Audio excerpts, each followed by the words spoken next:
নমস্কার বন্ধুরা, দীপকোনা কিচেনে আপনাদের স্বাগত। আজ আমি আপনাদের সঙ্গে স্পেসিফিক কোনো রেসিপি শেয়ার করব না। আজ শেয়ার করব একটি কফির ভিডিও। কফিটা এই কারণেই স্পেশাল, আর এই কারণেই আমি ভিডিওটা বানিয়েছি। কফিটা আমার একজনের থেকে গিফট পাওয়া। আমার কর্মক্ষেত্রের একজন সহকর্মী আমাকে এটা গিফট করেছেন।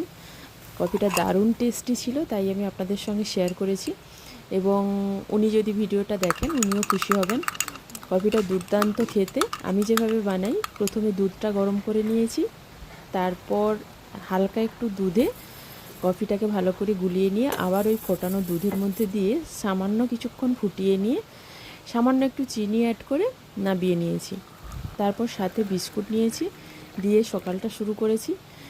দুর্দান্ত হয়েছিল খেতে, এবং কফিটার টেস্ট সত্যিই দুর্দান্ত। তো যে দিয়েছে তাকে অনেক অনেক থ্যাংক ইউ। এই ভিডিওর মাধ্যমেই দিয়ে দিলাম সবাইকে সাক্ষী রেখে। আর বাইরে আমাদের এখানে প্রচণ্ড বৃষ্টি হচ্ছে, সেই কারণে কফিটা আরও স্পেশাল হয়েছে। তো এইরকম গিফট করতে প্রত্যেকেরই ভালো লাগে, তাও যদি আবার সহকর্মীর কাছ থেকে বা নিজেদের কাছের কারো কাছ থেকে পাওয়া হয়। তো কফি আমরা এমনিতেই খেয়ে থাকি, কিন্তু আজকের কফিটা একটু বেশি স্পেশাল হয়েছিল।